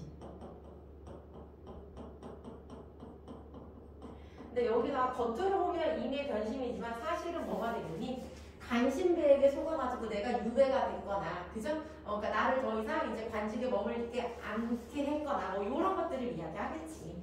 처음에 미시다. 자, 미다라고 하는 게 뭐냐면 미워하다, 미워함 이거거든요. 처음부터 미워한다고 했으면 이다 지도설 우리야. 이거 뭐야? 서류적인 표현이지. 자, 그럼 이거야. 처음부터 날 미워했으면 이렇게 서럽지는 않을 건데 처음에는 날 뭐 하다가 사랑해주다가 차라리 처음부터 미워하지. 처음엔 나를 되게 예뻐하고 사랑해주다가 이제 와서 변심해서 나를 싫어한다고 하니까 나 더 슬프네. 이렇게 슬플 수가 없네. 비교하는 거야. 그죠? 그 정도구나. 근데 어쨌든 겉으로 보면 임에 대한 사랑을 이야기하는 것 같지만 송시열 요거하고 같이 연결지어서 보면 얘는 그냥 진짜 진솔한 표현이라기보다는 임금에 대한 사랑을 표현하는 거라고 보는 게 더 적정하겠구나. 그래서 여기서 임은 임금이다라고 보는 게 좀 더 낫겠다. 그렇죠? 사랑하는 임금님의 변심 정도를 생각을 해보면 될 것 같아. 송이야, 송이. 이름도 송이. 그러니까 딱 뭐 같아, 송이. 남자 이름 같진 않고 기생 이름 같죠? 그럼 간절한 그리움, 사랑 뭐 이런 거 나오겠네 라는 거 짐작할 수 있어. 남은 자는 밤에 내 홀로 앉아 전전불매하고 인두님을 생각하는 거 그랬거든요. 자, 봐. 남은 자는 밤에 나 혼자 홀로 앉아서 전전불매하고 그랬어. 인두님을 생각하는 거 그랬잖아. 그럼 일단 전전불매라고 하는 건 뭐지? 아까 뭐하고 똑같아? 얘는 전전반측하고 똑같아. 위에서 이야기했지? 얘는 전전반측, 잠을 이루지 못하는 태도. 왜? 그리우니까. 보고 싶어 죽겠으니까. 그지? 임두님을 생각하는 바. 얘는 그리움. 강조하기 위한 거야. 임두님을 생각한다. 그럼 봐. 임두님이라고 하는 건 뭐야? 나와 이루어질 수 있어? 없어? 없다는 거지. 그리고 얘가 기생일 거다라는 걸 생각을 하면 잘 봐. 기생은 한 남자랑 결혼할 수 있는 상황이 아니라고 했잖아. 그지? 특히나 한 남자랑 결혼할 수 있는 사람이 아니야. 그러니까 기생들이 만났다는 거 총각을 만났을 수도 있겠지만 어쨌든 나는 정실 부인이 될 수 없고 그 사람은 딸은 이미 당연히 있어야 되는 상황인 거지. 그지? 그러니까 정실 부인이 있는 혹은 결혼한 사람 다른 사람을 사랑하는 사람을 사랑하는 거. 그러니까 여기서는 바람폈어요 뭐 이런 게 아니라 이어질 수 없는 맺어질 수 없는 관계 이 정도. 아, 맺어질 수 없는 관계구나 이렇게 생각하면 되겠구나. 차라리 내 먼저 쉬어져. 얘들아 이거 필수어이거든요. 쉬어져 이게 뭐야? 사라져서. 사라지는 게 뭔데? 죽음. 차라리 나 죽어가지고 지가 그리워하게 해야겠다. 쟤가 누구야? 님이. 그러니까 내가 맺어질 수 없는 사람 때문에 너무 그립고 슬퍼하니까 차라리 내가 죽어가지고 그 사람이 날 그리워하게 만들어야겠다. 뭐 이거야. 어떻게 보면 좀 도끼가 막 뿜어진 무서운 시? 요 정도 보면 될 것 같아요. 기생이 선한다. 이렇게 하면 될 것 같고. 자, 그 다음에 라도 되게 잘 나오는 시 중에 하나 얘는 봐봐. 작가 이상이지? 그리고 중장의 길이가 굉장히 길어졌지? 그럼 얘 대표적인 뭐구나 라는 거 알 수 있어. 얘 사설시조네. 그럼 내가 아까 이야기했듯이 사설시조니까 중장의 어떤 열거나 나열이나 해역적인 표현들이 나올 수밖에 없겠네. 오케이요? 어이 못 오더냐 그랬어. 무슨 일로 못 오더냐 그랬거든요. 자, 그럼 여기서는 궁금해. 이미 오지 않는 이유가 굉장히 궁금해요. 그죠? 왜 못 오지? 무슨 일로 못 오지? 라고 이미 오지 않는 이유에 대해서 궁금해하거든.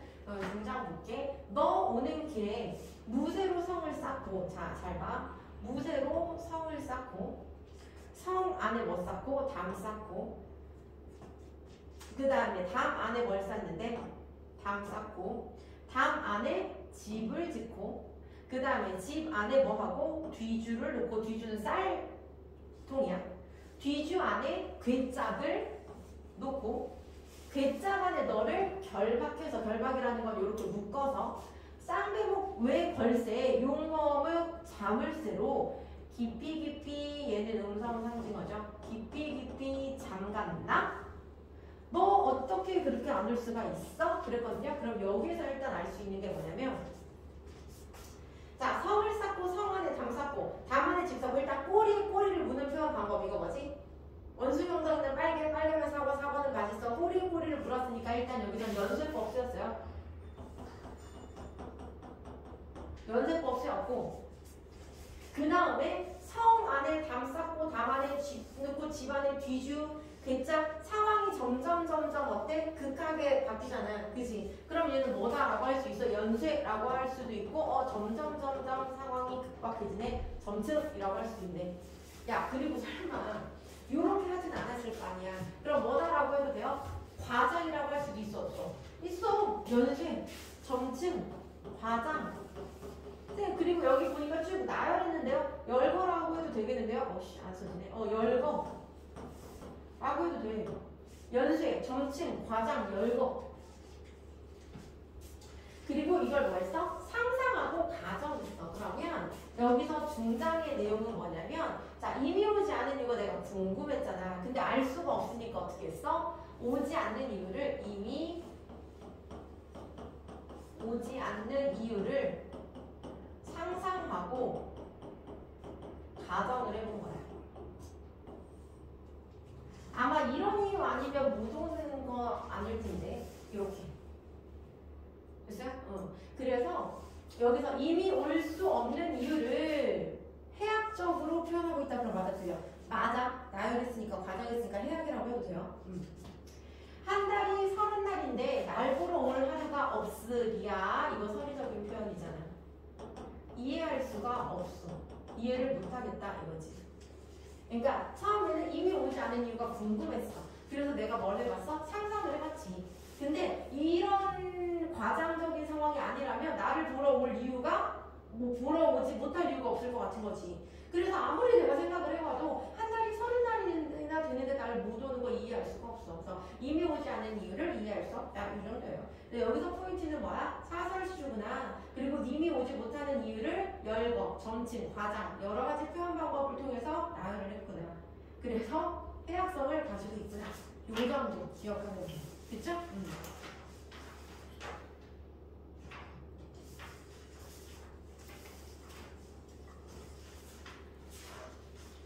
자, 그 다음에 이제 우리가 뒤에 무방사를 해야 되는데, 근데 숙제는 근데 궁금해서 그러는데 왜 안 올리는 거야?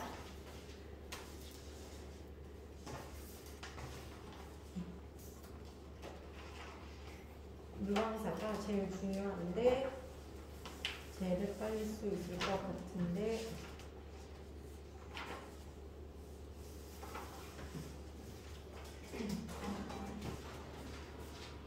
어때? 여기까지는 그냥 너희가 가서 그렇게 어렵지는 않았을 것 같고 하여튼 기본 문제는 다 숙제로 풀어가지고 오셔야 돼요. 그리고 이해가 안 되는 게 있으면 얘들아 카톡으로 좀 보내. 이용을 안 하는 니네는 나를 잘 이용 안 하거나. 지워도 되지? 이거 지운다. 자, 우리가 지금 여기서 뭐 배울 거냐면 누황사를 배울 거야. 자, 누황사를 배울 건데 일단 누황사가 뭐냐면 제목을 직역을 하잖아요. 자, 사라고 하는 거 가, 요, 뭐 다 뭐야, 곡, 다 노래잖아. 그럼 얘도 노래야. 근데 얘는 뭐에 대한 노래야? 누황에 관련된 노래 이거잖아. 그러면 누황이 직역을 하자면 누추하고 초라하고 막 더럽고 거지 같고 막 이런 거리 이런 뜻이에요. 그러니까 직역을 할 필요도 없고 그냥 누황이라는 누황사가 누추한 거리야.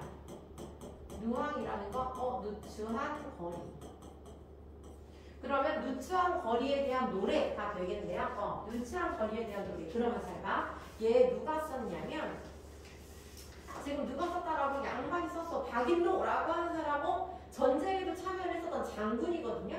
전쟁에 참여했었던 장군이고 굉장히 양반 사대부야. 근데 양반 사대부가 누추한 거리에 대한 노래를 했다면 이거는 뭐다라고 볼 수 있어요? 누추하다? 양반의 입장에서 누추하다라는 건 뭘까? 자연이겠지, 자연. 그죠? 자연이고. 쌤 왜요? 그리고 이거 조선 후기거든? 그러니까 내가 끝에 얘기했지. 조선 전기하고 후기 이렇게 차이 있다고 했잖아. 그게 어떤 차이가 있냐면 조선 전기에는요. 자연이 나와도 자연 속은 항상 뭐였어? 똑같이 가난할걸? 근데 자연 속에서 삶은 굉장히 내가 즐거운 정신적인 도를 추구할 수 있는 곳, 가난하지만 내가 이런 걸 다 실현할 수 있는 곳 이거야. 근데 조선 후기에서는 이런 것들이 나와요. 조선 후기에서는 야 자연 속에서 사는 게 좀 힘들다. 되게 사실적인 작품들이 주를 이루거든. 똑같이 자연이라고 해도 얘가 그 사실적인 작품 중에 대표작이야. 자 이게 박인로가 이덕형이라는 그냥 질문이네. 자 이덕형이라는 되게 높은 벼슬아치가 있었어. 근데 얘랑 친구야. 근데 이 시를 쓴 박인로는요 전쟁에도 참여를 하고 여러 가지 업적을 세우거든. 근데 옛날에 뭐가 있냐면 전쟁에 참여를 했어. 그럼 그거에 대한 대가를 보상을 받아. 근데 이 사람은 못 받았어. 못 받고 전쟁도 참여하고 양반이고 뭔가 되게 큰 업적을 하고 훌륭한 사람이지만 나라에서 쌤을 받지 못했단 말이야. 이 박인로라는 사람이. 근데 그 당시에 되게 높은 벼슬아치 오성과 하늘 알지? 우리 거기 그 사람 중에 한 명인데 이덕형이 되게 높은 벼슬아치였는데 얘랑 친한 거지. 그래서 얘가 시골에서 살고 있는 걸 알고 편지를 써. 거기에서의 삶은 어때? 라고 편지를 쓴 거에 대한 답가로 이 시를 지어서 보낸 거야. 내가 자연 속에서 사는 삶이 어떠냐면 되게 사실적인 표현이 나와요. 그래서 이덕형에게 답장으로 쓴 답가야. 답장으로 쓴 거야. 그래서 이덕형 기억해야 돼. 아니 그냥 이 정도만 기억하면 돼. 친구가 야 너 시골에서 사는 거 어때? 라고 물어본 거에 대한 답가로 쓴 거구나. 내 시골 생활은 있잖아. 이러이러해 라고 쓴 거구나. 굉장히 사실적인 표현이 드러나 있구나 라는 거. 자 그럼 중요한 건 여기 뭐가 나오냐면 전쟁 후에 뭐가 나오냐면 궁핍한 현실이 나오거든요. 전쟁 후에 궁핍한 현실 나와. 제일 중요해 전란.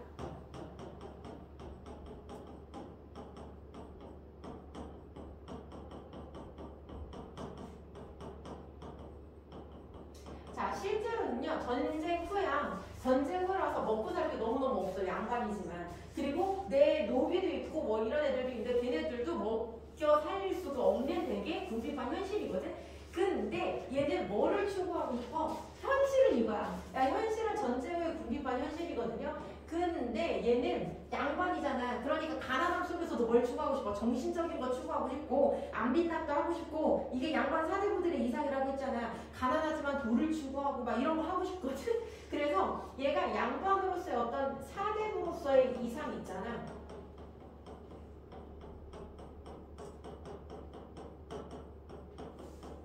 사대부로서의 이상향 사이에서 갈등을 하는 거지. 갈등이라기보다 고민, 고뇌 뭐 이런 게 있어. 사대부의 이상향, 이상, 가난 속에서도 있는, 그죠? 그래서 여기서는 뭐 하고 있냐면 갈등을 하고 있어, 화자가.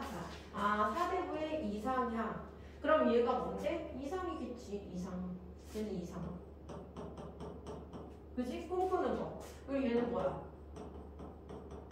현실. 그럼 이상과 현실이 뭐가 있어? 괴리감이 있을 거 아니야. 그죠? 이상과 현실의 괴리감. 괴리감이 뭔데? 붕 떠. 너무 다른 거지. 자, 그럼 이상과 현실의 그 괴리감 때문에 화자는 뭐를 할 수밖에 없다? 화자는 뭘 할 수밖에 없어요? 갈등을 할 수밖에 없겠지. 어디 갔냐? 자, 그래서 화자는 이 괴리감 속에서 뭐? 갈등을 할 수밖에 없겠지. 내적 갈등. 아, 내가 가난하지만 뭐 할 수 있을 거라고 생각했는데 이상을 꿈꾸면서 안 빈답도 하고 안 분지족하고 다 할 수 있을 거라고 생각했는데 실제보다 생각보다 굉장히 실제는 힘드네? 요거야. 그래서 가난 속에서 안 빈답, 그럼에도 불구하고 얘는 뭐야? 이상과 현실 속에서 괴리감을 느끼고 화자가 갈등을 하지만 그럼에도 불구하고 얘가 뭐 하겠다라는 거냐면 그럼에도 불구하고 이 안에서 뭐를 추구하겠다? 안빈 낙도를 추구하겠다.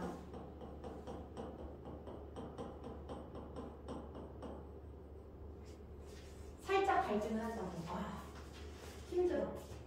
근데 뭐 할 수 있어? 가난 속에서도 나 안빈 낙도를 추구할 거야라는 이상이 이기는 거야. 됐죠? 자, 그러면 이 누앙사가 중요한 이유가 뭐 때문이라고 지혜? 조선 전기 후기의 중간에 껴있다고 했잖아. 굉장히 사실적이고 구체적인 표현이 나와요. 누앙사는. 누앙사가 중요한 이유가 뭐냐면 굉장히 사실적이고 구체적이야. 그러니까 예전에 조선 전기의 자연이라고 하는 건 관념적인 자연이거든. 풍류. 근데 여기서는 되게 사실적이고 구체적이고 그리고 사실적이고 구체적인데 중간에 뭐가 있어? 유교적인 충의관도 나와요. 충의 사상도 나와. 그래서 이 누앙사는 사실 조선 전기에서 후기 넘어가는 그 완전한 후기라기보다는 딱 중간에 딱 걸려있어. 굉장히 사실적이고 구체적인 내용들이 나오면서 동시에 유교적인 가치관도 나와 있거든. 그러니까 나 사는 거 되게 힘들어. 야, 현실 속에서 살아보니까 너무 힘들더라. 먹고 살기 힘들더라. 그런데 나 뭐 할 거야? 양반으로서의 어떤 사대부 이상을 지킬 거야 라는 의지가 나오거든요.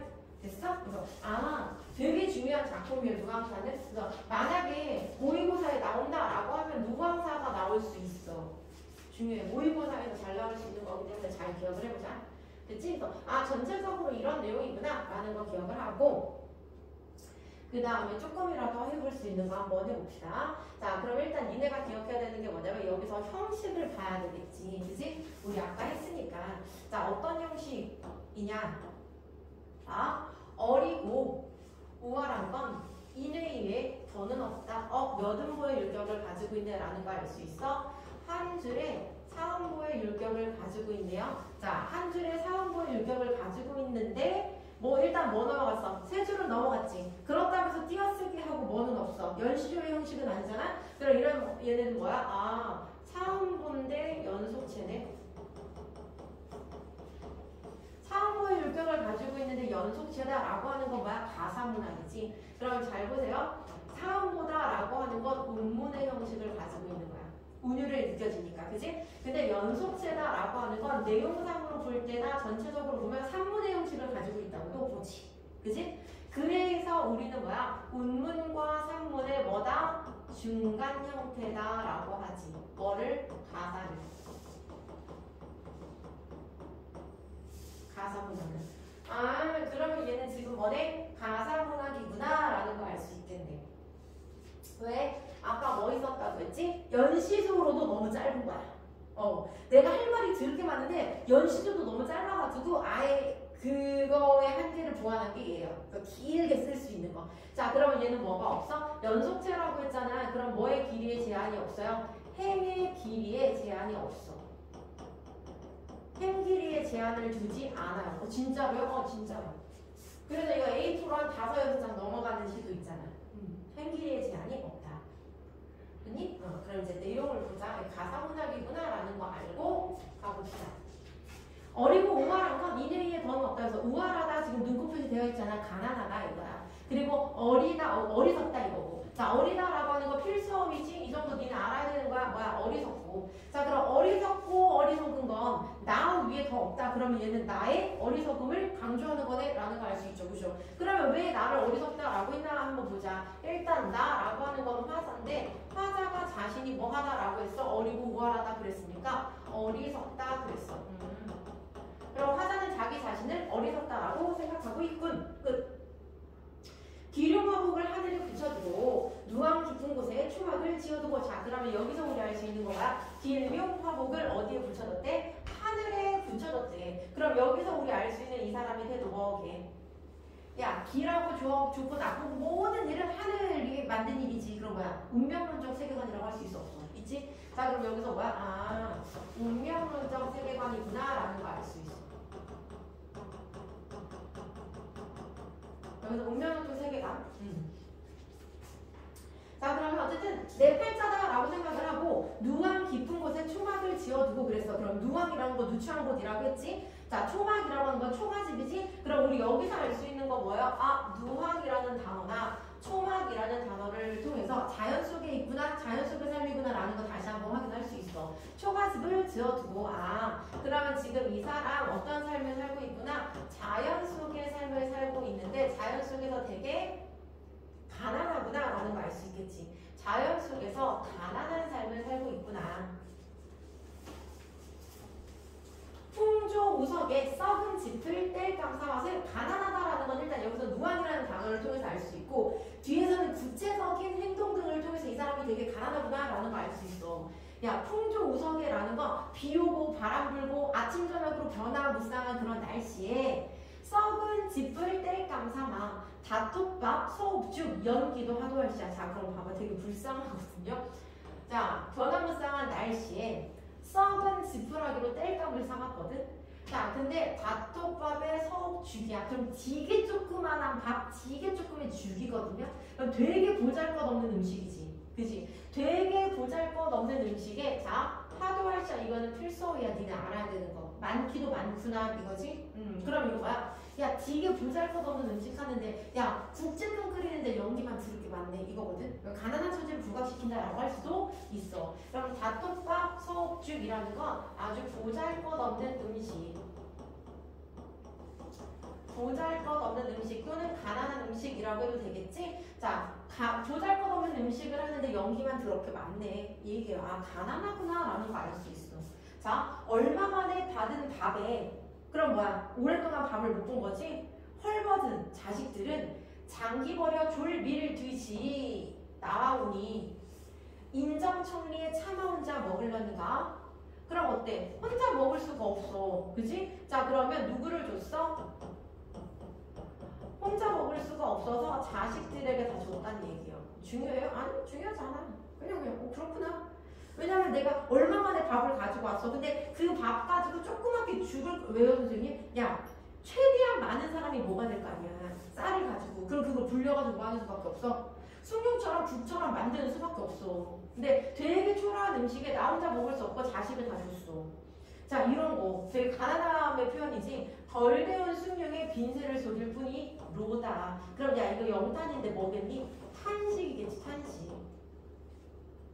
덜 데운 숭늉, 니네 숭늉 뭔지 알지? 숭늉은 하얀 국물이야. 그냥 쌀 국물이라고 해야 되나? 죽하고는 완전 달라요. 그냥 국물로 얘 뭐 하는 거야? 빈새를 속인데 왜? 배고플 때 우리 뭐 먹잖아? 물 먹잖아. 그런 것처럼. 그지? 아, 그럼 여기서 우리 뭐 알 수 있어? 가난하고 이 사람 되게 가난하구나. 양반인데 되게 가난하게 살고 있네. 이거 알 수 있지. 자, 그럼 보세요. 세계가 이러하다. 자, 여기서 중요한 거 나오네. 자, 세계가 이러하다라는 거 뭐야? 가난하다고. 나 가난하다고 해서 중요한 건 여기 장부의 뜻을 옮길런가? 라는 건 뭐야? 의문형이지? 서류적인 표현이잖아. 그럼 옮기겠다는 거야? 안 옮기겠다는 거야? 안 옮기겠다는 거지? 장부의 뜻을 옮기지는 않아 이거야. 의지는 가지고 있다고. 야, 내가 똥구멍이 찢어지게 이렇게 가난하다고 해서 장부의 뜻을 옮기지는 않을 거야. 그럼 여기서 장부의 뜻은 아까 뭐라고 했지? 유교적인 가치관이라고 했지? 그지? 사대부의 이상량이라고 했어? 그러면 쉽게 얘기하면 뭐? 가난함 속에서도 뭐 할 수 있는? 즐거움과 도를 찾을 수 있는 안빈낙도의 어떤 태도를 이야기하겠지. 야, 내가 똥구녕이 찢어지게 가난해도 안빈낙도 하는 그 뜻을 옮기지는 않을 거야. 어떤 의지. 자, 그래서 안빈일념을 적을망정 품고 있어 그랬으니, 자, 여기서 중요한 거 뭐야? 안빈일념하고 뭐 장부의 뜻하고 같은 소리겠네요. 선생님, 그럼 안빈낙도도 같은 소리? 장부의 뜻, 안빈일념, 안빈낙도, 사대부의 어떤 유교적인 가치관, 사대부의 이상향 다 똑같은 말이야. 적을망정 품고 있어 옳게 살려 하니 날로조차 저하다. 날로조차 저하다 이 문제는 날이 갈수록 힘들다 이거예요. 그러니까 내가 옳게 살려 하니 그럼 옳게 살려 한다라는 태도도 뭐야? 옳게 살려 하는 태도도 안빈일념의 태도겠지. 야, 내가 가난하지만 안빈낙도하고 안빈일념의 삶의 태도로 내가 살려고 하는데 날이 갈수록 힘들다. 날로조차 저하다라는 표현은요. 날이 갈수록 힘들다. 갈수록 힘이 든다. 힘들다 이거지. 그럼 내가 열심히 살려보려고 했으나 이상향을 추구하려고 했으나 가면 갈수록 힘드네. 됐죠? 되게 힘들구나. 중략 전까지만 해볼게. 금방 하니까. 왜 갈수록 힘드니? 현실은 어떠니까? 가난한 현실 때문에 힘든 거야. 정신적인 가치를 추구하고 싶은데 너무나 가난해서 힘든 거다. 현실 때문에. 자, 그래서 가을이 부족거든 봄이라 유여하며 주머니 비었거든 병에는 담겼으라. 잘 봐. 지금 가을을 이야기하는 게 뭐냐면 가을이 부족한데 봄이라고 유여하며 그 무슨 얘기야? 가을은 우리 1년 중에 가장 뭐하는 거니? 이거 상식이잖아. 1년 중에 가장 풍요로운 계절이 가을이에요. 옛날에도 먹고 살기 힘들어도. 왜? 어쨌든 추수는 하잖아. 그러면 추수를 한 가을도 똥꼬녕이 찢어지게 가난한데 봄은 당연히 봄은 왜요? 상대적으로 봤을 때 봄은 먹을 게 가장 없는 계절이거든. 그러면 풍요로운 가을도 부족한데 봄이라고 유여 남는 게 있겠니? 아니 없지. 되게 가난하지. 주머니가 비었는데 이 병은 술병이야. 술. 쌤 미친 사람 아니에요? 가난한데 술을 왜 먹어요? 아니 양반의 풍류를 즐길 수가 없다 이거야. 양반 사대부들은 가난함 속에서 풍류를 즐기는 거 그게 낙도였잖아. 그치? 담겼으랴 서류적인 표현이야. 다만 하나 빈도 위에 어른 털 돋은 늙은 쥐가 나오는데 탐욕스럽고 멋대로 군이 대낮에 강도로다. 대낮에 강도와 같은 누가? 늙은 쥐가 뭐로다. 이거 탄식이지. 겨우 얻은 것을 다 쥐구멍에 빼앗기고 왜 대낮에 강도라고 했냐면 겨우 얻은 것 이게 뭔데? 곡식. 그러니까 조금의 곡식 겨우 얻어왔는데 얘를 어때? 쥐구멍에 빼앗겼다라는 건 누가 훔쳐먹은 거야? 쥐가. 그럼 얘들아 잘 생각해봐. 쥐가 그 조그만한 애가 먹으면 얼마나 먹겠어. 그러면 애초에 먹을 게 되게 없었다는 거야. 쥐가 훔쳐갈 만큼의 양식도 안 됐다는 거야. 이해 가세요? 그러니까 되게 가난하구나 라는 지금 계속 가난한 상황을 이렇게 표현하고 있구나 라는 거 알고 있으면 돼. 가난하다. 석서삼장을 시시로 우며하며 탄식 무언하며 머리 긁은 뿐이로다. 자, 그럼 봐. 머리를 긁을 뿐이로다. 뭐뭐로다. 탄식이지. 그러니까 어떻게 대처를 할 수가 없어. 자, 이 중에 탐욕스러운 악귀는 다 내 집에 모였구나. 빈곤한 인생이 천지간의 나뿐이라 기한이 절신하다 일단. 자, 여기서 중요한 거야. 빈곤, 가난한 인생이 세상에 나인 것만 같아. 한탄하고 있어. 근데 그럼에도 불구하고 중요한 거 뭐냐면 이거야. 기한이 절신하다라는 거 뭐냐면 자, 기한이 그러니까 일단심을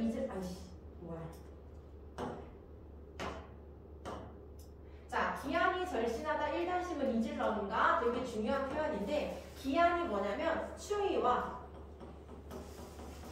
배고픔, 절신이 뭐예요? 몸을 괴롭힘, 몸이 힘듦. 자, 그럼 보자. 얘는 현실이지. 자, 현실이 추위와 배고픔 때문에 내가 몸이 이렇게 힘들다고 한들 일단심을 잊을런가? 서리적인 표현이 2절 아니죠? 않는다는 얘기야. 그럼 여기서 일단심은 뭐하고 똑같은 거니? 아까 위에서 이야기한 뭐하고 똑같은 거예요? 요거 옳게 살려 하니 이거하고 똑같은 거지. 으이씨. 옳게 살려 하니 이거하고 똑같은 거지. 그러니까 장부의 뜻, 안빈, 일념, 옳게 살려 하니 일단심 이거하고. 그러니까 얘가 되게 힘든 상황 속이지만 뭘 지키려고 노력하고 있어? 일단심. 자존심 안 빚으려 지키려고 노력하고 있는 거야. 근데 얘들아 여기 지금 중간 생략 되어 있는데 사실은 중간 생략 되어 있는 부분이 하이라이트거든요. 그럼 봐. 옛날 양반은 뭐 하지 않아요? 농사를 짓지 않잖아. 아무리 가난해도 그지? 근데 얘가 이런 가난한 상황이기 때문에 직접 농사를 지어야겠다라고 생각을 해서 농사를 지으려고 해. 근데 뭐가 없어? 소가 없어. 소가 있어야지 지을 거 아니야. 그래가지고 얘가 이러고 있는데 옆집 사람 탕민일 거 아니야. 소 없으면 내가 한번 빌려줄까? 라고 이야기를 해. 네가 이 얘기를 왜 하냐면 이거는 발췌된 부분이니까 모의고사에서도 그 부분이 나올 수 있고 학교 내신에서도 선생님이 만약에 다른 부분을 넣는다 그러면 그 부분 충분히 나올 수 있거든요. 그러니까 어떤 내용이야? 얘가 농사를 지으려고 해. 근데 소가 없어. 근데 옆집 사람이 소 한번 빌려줄게? 그래서 그 말을 순진하게 믿어. 양반이잖아. 세상 물정을 모르잖아. 그러니까 저녁 때 가가지고 그 말을 믿고서 에헤미를 해. 양반은 참 에헤미를 한다 이런 표현이 나와. 왜 해? 그러면 누구시오? 전데요. 소 빌려준다고 해서 저 왔어요. 그렇게 이야기한단 말이야. 그랬더니 이 사람이 뭐야? 야, 소를 빌리러 오는데 빈말은 아니고 빌려주려고는 했지. 근데 뭐를 갖고 와야 돼? 돈을 좀 줘야지. 근데 어떻게 내가 소 빌려준다고 해서 어떻게 빈손으로 와? 라는 생각을 하고 그 사람이 내가 소 빌려주면 좋은데 어제 앞집 앞집 사람이 와가지고 꽝고기랑 되게 훌륭한 술을 가지고 와가지고 빌려달라고 해서 빌려줬는데 미안하게 됐어. 그러니까 얼마나 양반의 입장에서 탕민이 그렇게 이야기를 하고 내가 세상 물정을 몰랐구나. 뭐라도 가지고 왔었어야 되나. 굉장히 자존심이 상할 거 아니야. 그지? 그래서 굉장히 자존심 상해서 돌아오면서 속상해하는 모습이 있거든요. 그 부분이 되게 하이라이트고 그 뒤에 이 중략 뒤 그 중략이 그 부분이고 그 뒤에 여기 나온 거야. 이 부분이 나온 거야. 아니 현실적으로 이 사람이 노력했어 안 했어? 했지? 가난을 벗어나기 위한 노력을 했으나 그게 현실적으로 안 됐기 때문에 다시 뭐야? 정신적인 걸로. 야 노력했으니까 안 됐어. 어쩔 수 없지. 그럼 농사 다 때려치고 다시 정신적인 가치를 추구해야지 이런 거라고. 이해 가세요? 그래서 중간 부분은 다음에 또 연결을 해줄 건데 일단 우리 여기까지 끊읍시다. 그리고 숙제는 니네 학원은 있어? 나는 오늘 숙제를 어떻게